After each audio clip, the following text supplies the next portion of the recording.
प्रिय छात्रों, नमस्कार। इंडिया ऑनलाइन क्लास में एक बार फिर से आपका स्वागत है।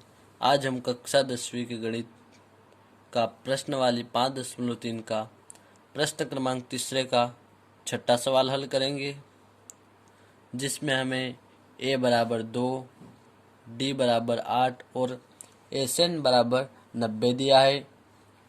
इसमें हमें n और an ज्ञात करना है। तो इसके लिए हम सबसे पहले लिखते हैं दिया है, जो भी हमें दिया गया है वह हम लिख लेते हैं। हमें एन और एन ज्ञात करना है। तो इसके लिए सबसे पहले हम एस एन के सूत्र का प्रयोग करते हैं।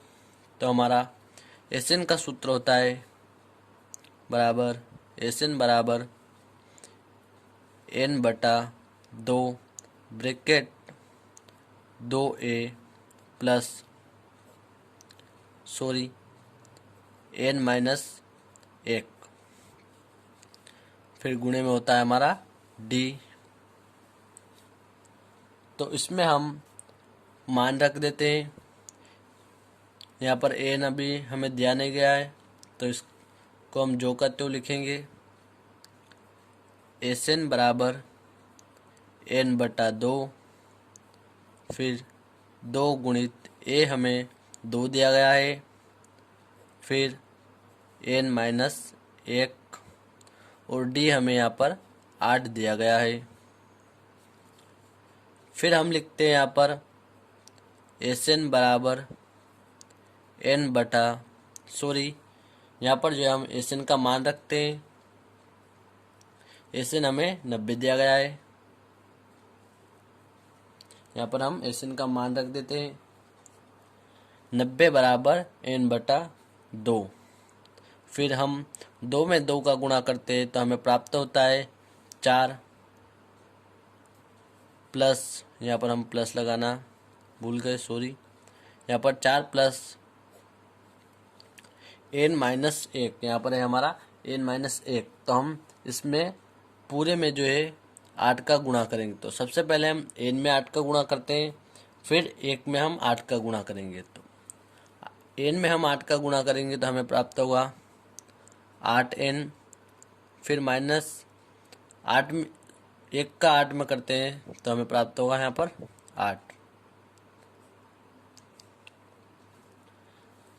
फिर हम यहाँ पर लिखते 90 बराबर एन बटा 2 ब्रैकेट,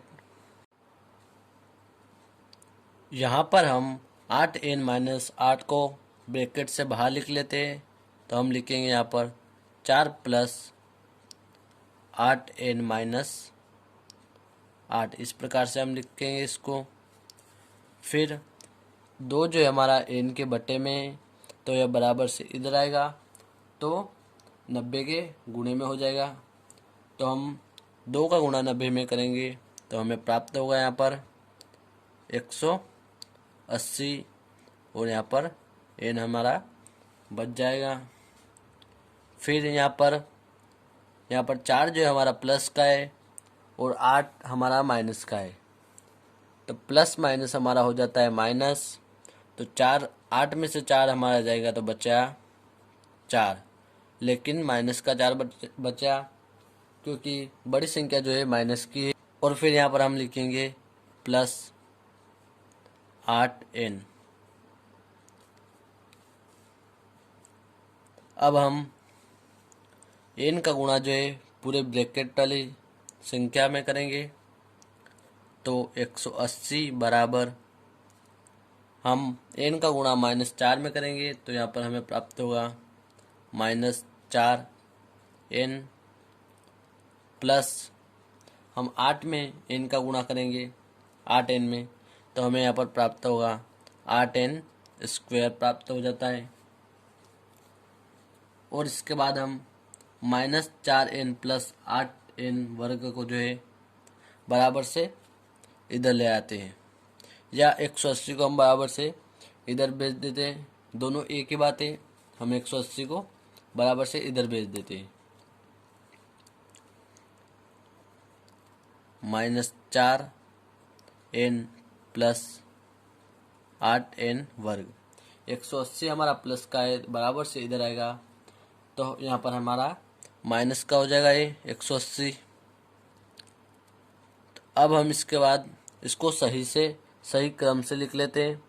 8n वर्ग को पहले लिखते हैं हम 8n वर्ग, फिर माइनस 4n, इस प्रकार से हम इसको लिखते हैं, प्लस 180, यहाँ पर हम बराबर में 0 कर देते हैं, बराबर 0। अब जो है हम इसमें 4 का गुणा करेंगे, पूरे समीकरण में हम 4 का गुणा करेंगे। तो उसके लिए हम रफ में करते हैं। हमारा समीकरण है पूरा, यहाँ पर हम लिखते 8n वर्ग, फिर 4n, फिर 180। तो हम तीनों में जो है 4 का भाग देते हैं, सॉरी गुणा नहीं, हम भाग देंगे 4 का। तो 4 का भाग हम 8 में देते हैं, तो हमें प्राप्त होगा 2n वर्ग। यहाँ पर हमारा हो जाएगा 2n वर्ग। फिर 4 से हम 4 को काट देते हैं, तो हमारा बचा है यहाँ पर n, और 4 से हम 180 को काटेंगे, तो यहाँ पर हमारा 4 चौक होता है 16, और बचता है 2, तो 20 हो जाता है यहाँ पर हमारा। तो 4 पंजे हमारा होता है 20। तो हम यहाँ पर लिखेंगे पूरे समीकरण में 4 से भाग देने पर, तो हमें पूरे समीकरण में 4 का भाग दिया, तो हमें प्राप्त हुआ यहाँ पर 2n वर्ग माइनस n, फिर प्लस 45 जो हमें यहाँ पर प्राप्त हुआ है। सॉरी दोस्तों, यहाँ पर हमारा 180 जो है माइनस का है, तो यहाँ पर हमारा यहाँ पर भी जो है चिन्ह माइनस का लगेगा, बराबर में 0 लिख देते हैं हम। इसके बाद हम जो है इसके गुणनखंड निकालेंगे, तो हम गुणनखंड निकाल लेते हैं। तो गुणनखंड निकालने के लिए हमारे पास जो समीकरण है उसकी लास्ट वाले संख्या का गुणा हम पहले वाली संख्या में करते हैं, यानी n वर्ग के गुणे में जो संख्या होती है हमारी, उसमें हम गुणा करते हैं। तो यहाँ पर हमारी रफ में मैं आपको समझाता हूँ। लास्ट वाली संख्या यहाँ पर हमारी 45 का गुणा हम यहाँ पर n वर्ग के गुणे में जो संख्या है हमारी 2, इसमें करते, तो बराबर हमें प्राप्त होगा 90। तो हमें ऐसे दो संख्या ज्ञात करनी है जिनका गुणा करने पर हमें 90 प्राप्त हो, और जोड़ने घटाने पर हमें 1 प्राप्त हो। n के गुणे में यहाँ पर हमारे कुछ नहीं है, मतलब n है, 1 है, सॉरी, तो हमें 1 प्राप्त हो जोड़ने घटाने पर। तो ऐसी दो संख्या हम ले सकते हैं। 10 का गुणा अगर हम 9 में करते हैं तो हमें प्राप्त हो जाता है 90, लेकिन हमें इससे यह भी पता करना है कि जोड़ने घटाने पर हमें 1 प्राप्त होगा या नहीं, माइनस का 1।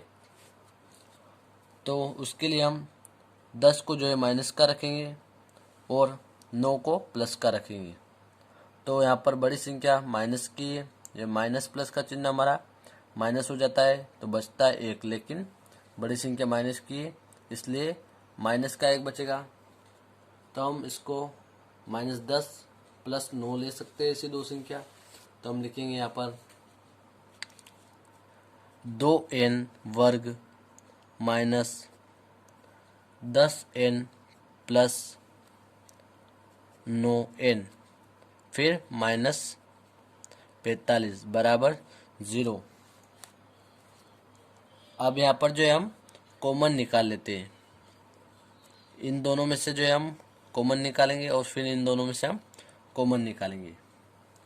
तो यहाँ से अगर हम कॉमन निकालेंगे तो 2n को हम कॉमन निकाल सकते हैं यहाँ पर।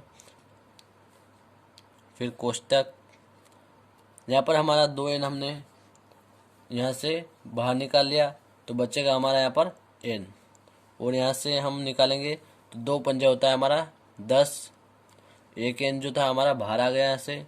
अब हमारा 5 यहाँ पर बचा है। फिर प्लस 9n माइनस 45 में से हम कॉमन निकालेंगे। यहाँ पर जो हमारा 9 ही जो है कॉमन निकाल सकते हैं, क्योंकि इस n नहीं निकाल सकते, n 45 के साथ नहीं है, इसलिए हम n को नहीं निकाल सकते कॉमन। तो यहाँ पर अब हमारा बचा है केवल n, क्योंकि 9 बाहर आ गया कॉमन। फिर 9 का गुणा हम 9 का भाग हम 45 में देते हैं, तो 9 पंजे होता है हमारा 45, तो -5 बराबर 0। तो यहाँ पर जो है हमें जो बराबर सेम संख्या जो प्राप्त हुई है हम उसको एक तरफ लिख लेते हैं, और 2n जो हमने कॉमन निकाली थी संख्या उसको हम एक तरफ लिख लेते हैं। तो हम यहाँ पर n-5 फिर 2n प्लस 9 और बराबर में 0 लिखते हैं। इसके बाद हम इनके शून्यक ज्ञात करेंगे, शून्यक निकालते हैं। इसके लिए हम n दोनों जो है दोनों के बराबर में 0 लिखते हैं। n-5 बराबर 0, कामा 2n प्लस 9 बराबर 0, फिर बराबर 5 जो है हमारा बराबर से इधर आएगा, तो यहाँ पर माइनस का है तो इधर आएगा तो हमारा प्लस का 5 हो जाएगा। फिर कामा यहाँ पर 2n प्लस 9 है, तो 2n बराबर 9 को हम बराबर से इधर भेजते, तो यहाँ पर हमें 9 माइनस का प्राप्त हुआ, क्योंकि इधर जो है प्लस का है। और फिर n के गुणे में 2 जो है ये बराबर से इधर आएगा, तो ये भी -9 के बटे में चला जाएगा, तो -9/2। तो हमें यहाँ पर 2 शून्य प्राप्त हुए इसके, एक तो हमारे प्राप्त हुआ 5 और एक हमें प्राप्त हुआ -9/2। तो इन दोनों में से जो है एक हमारा आंसर सही हो सकता है। तो यहाँ पर हम लिखेंगे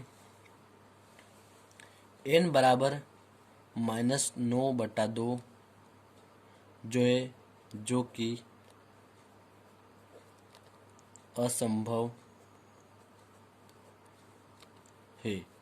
-9/2 हमारा शून्यक नहीं हो सकता, यह असंभव है, इसलिए हमारा शून्यक जो है यहाँ पर हम लिखेंगे अतः n बराबर 5, यह हमारा शून्यक सही है। n बराबर 5 हमारा सही आंसर रहेगा।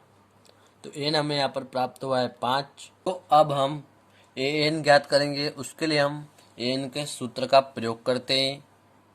तो an ज्ञात करने के लिए हम an के सूत्र का प्रयोग करेंगे। तो यहाँ पर a जो है हमारा 2 है, प्लस फिर और n जो है अभी हमें प्राप्त हुआ है 5 माइनस 1, और d हमारा है 8। an बराबर 2 प्लस 5 में से 1 हमारा जाएगा तो बचा 4, और 4 का गुणा फिर हम 8 में करते हैं, तो हमारा हो जाता है 8 चौक 32, यहाँ पर हमारा 32 हो जाएगा। फिर an बराबर 2 और 32 हमारा हो जाता है 34, तो an हमें प्राप्त होगा यहाँ पर 34। तो आशा करता हूँ दोस्तों सवाल समझ में आ गया होगा। धन्यवाद।